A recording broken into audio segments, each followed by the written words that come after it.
Then those who were in the boat worshiped him, saying, "Truly you are the Son of God."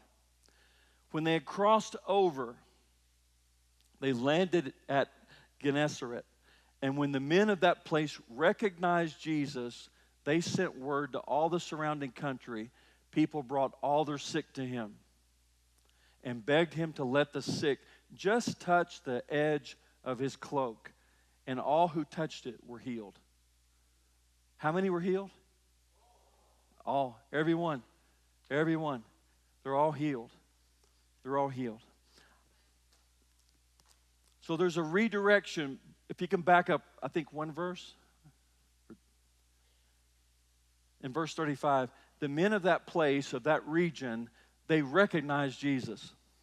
How do you recognize people in this day?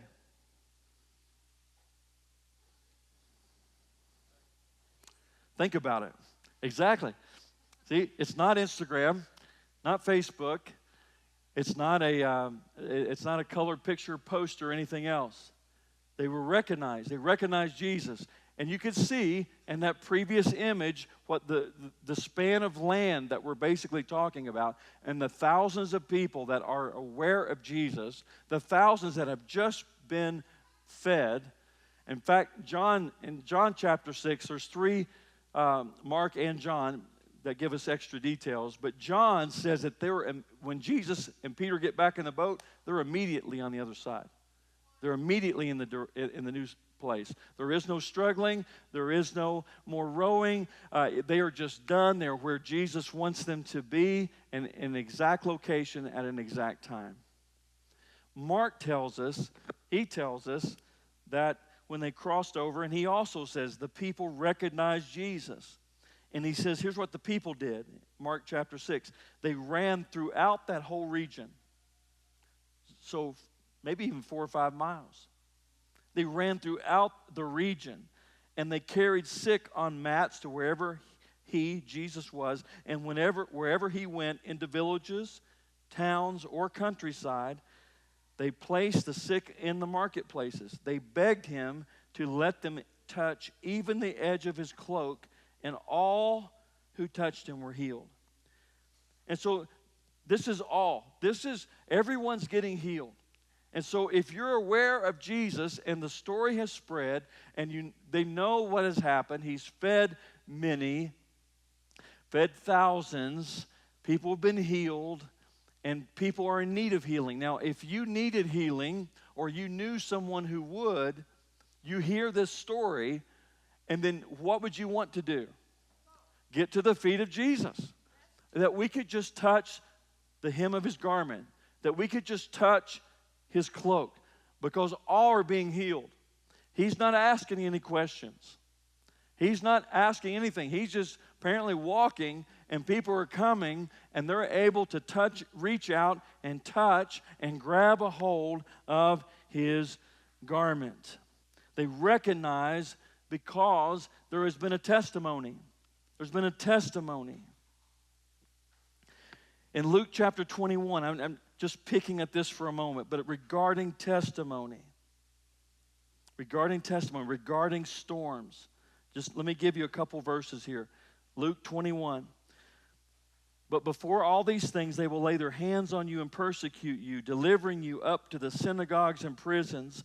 You will be brought before kings and rulers for my name's sake, but it will turn out for you as an occasion for testimony.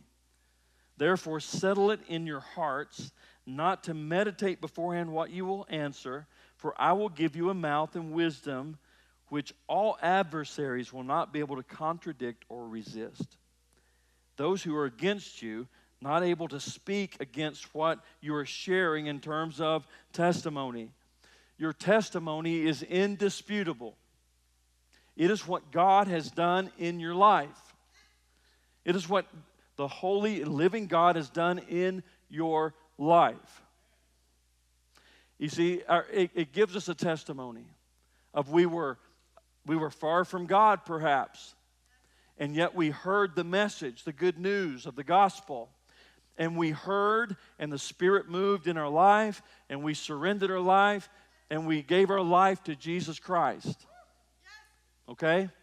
Others, it might be, you know what, you were raised up in church. Be thankful for that. You had generational faith.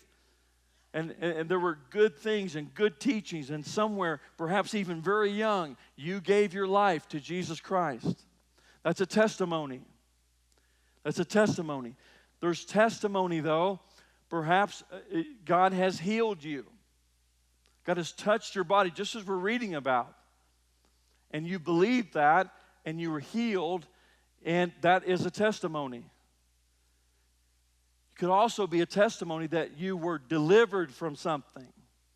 There was a battle with an addiction. There were many things that could have harassed, could have been oppression of the devil. But you were delivered from that. That's a testimony. My point is that someone needs to hear your testimony. Amen. Someone needs to hear. And there's a lot of ways we can do that.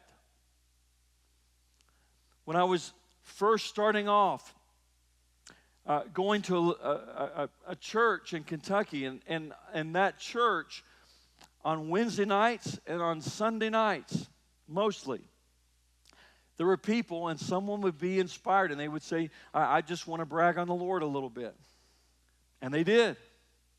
And they did. They would speak of, you know what, my son that I've been praying for, they were far from God, and thank you, church, for praying for them. But God has worked in their life, and they've been miraculously transformed and changed by the power of God. Now, someone hears that, and I hear that. And I'm thinking, well, I know people too. And God did that for someone else. Perhaps He would do that for me and my family and those that are far from God.